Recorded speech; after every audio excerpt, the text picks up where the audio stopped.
What's going on, everybody? It's your Fly Tech guy Mark, and today we're going to be talking about the Pixel Buds 2. So far I've had a great experience with them, and here they are. The case is super simple. That's what Google's starting to do with more of their devices, and I think a lot more people are starting to catch on to what they're doing in their designs. So right now, I think this simple case and these simple earbuds are going to draw people to them. Now, when we open the case, right away, we get a notification on our phone, and it's a super easy connect to them, just like the AirPods and the AirPods Pro on iOS. And I think that's a great start for Google to catch on to some of the things that a lot of users enjoy in other systems like iOS. But the magic, for me, happens when you take the buds out of the case.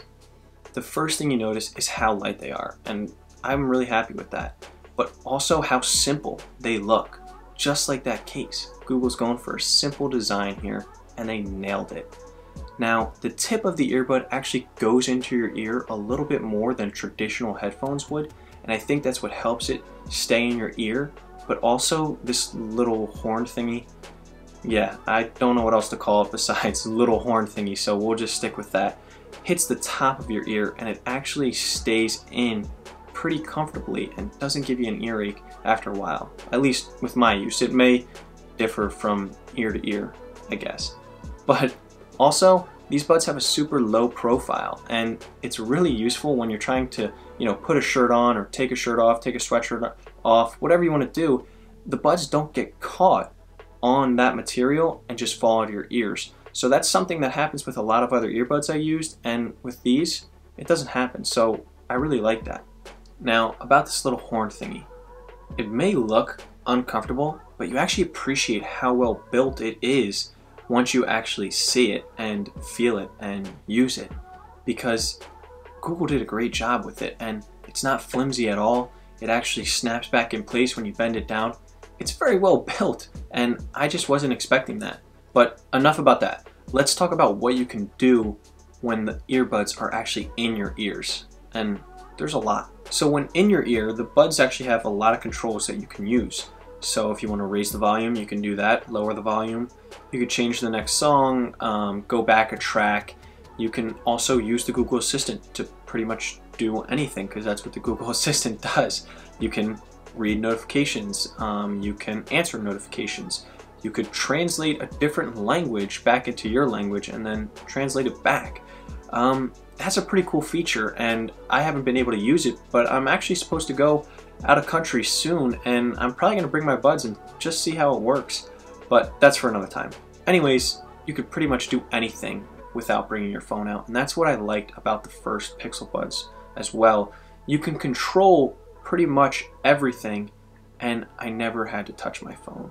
That's not the case with some of these other devices, and that's why I don't like them that much. I always went back to my Pixel Buds, the first gen, even though I wasn't a big fan of them, because I never had to pull my phone out. And that's just something that I don't feel like doing when I'm wearing earbuds. I want to be able to control everything in my ear. So Google's big feature this year is not noise cancellation. And I was personally upset when they announced that there wouldn't be noise cancellation.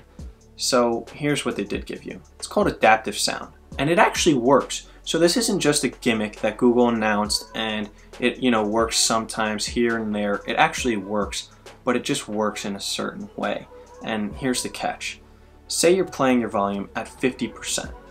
Now, that's enough to block out most of the noise in the background, but you still hear a little bit. Now, say something loud happens in the background, but it's super loud.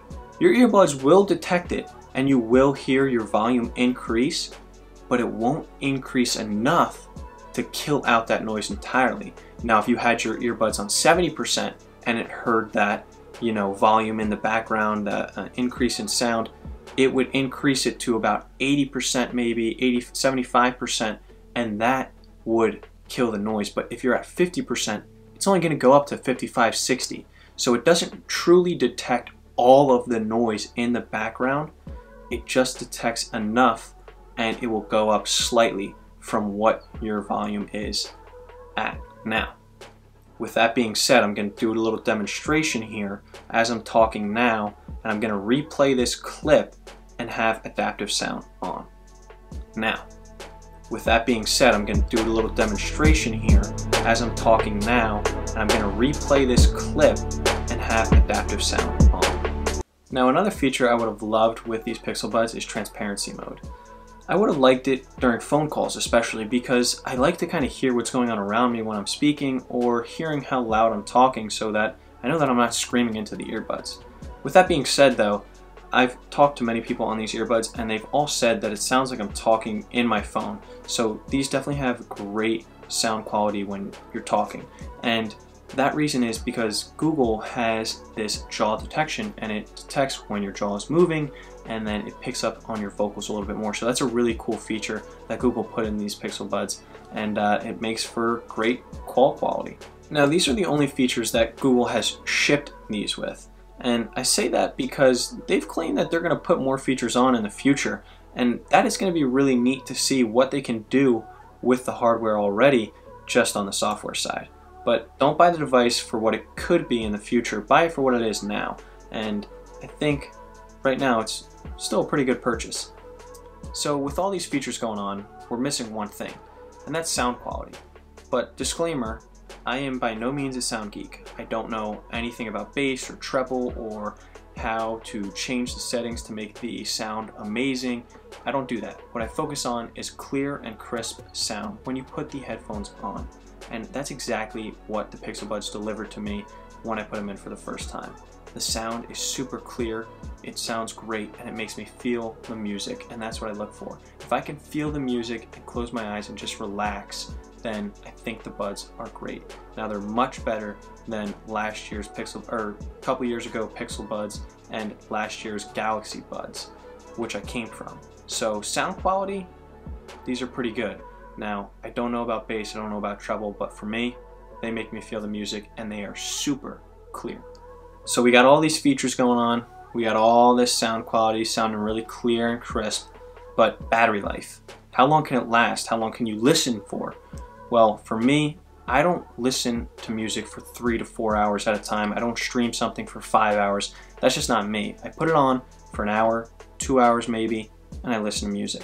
Now, the Buds die around 4 and 5 hours. So let's put it this way. If you're on a plane for 6 hours, you listen for 4. Okay, so now you put them back in the case. They have quick charge capability. You can charge them for 10 minutes and get up to 2 hours. Now, you take them off, put them in the case, you walk around, you go to the bathroom, 10 minutes go by, pick them back up, you got 2 hours. That's a 6-hour duration right there, and that's your flight. So I think these are pretty good for battery life, because this case also carries an extra 24 hours, and that's pretty good. Overall, I can recommend these Pixel Buds to pretty much any Android user. They come with a plethora of features, they have great sound quality, and they're very functional. When I say functional, I mean you can use these Pixel Buds to do pretty much anything without picking up your phone, and that's important to me. I really enjoy that, and that's what draws me to a pair of headphones. Now, if you're an iOS user, you can still use these Pixel Buds. You just lose out on the Google Assistant, which is a huge feature. But I mean, I'm sure some may still get them, and they're really good. They just may not fit in your ecosystem the same way as AirPods or AirPods Pros would. Now, with that being said, Google is doing something right, and it's finally with their hardware, not their software. So I think these are great Buds. I think you will really enjoy them. So that's definitely a positive sign from Google. Other than that, guys, it's your Fly Tech guy, Mark, and I will see you guys in the next one.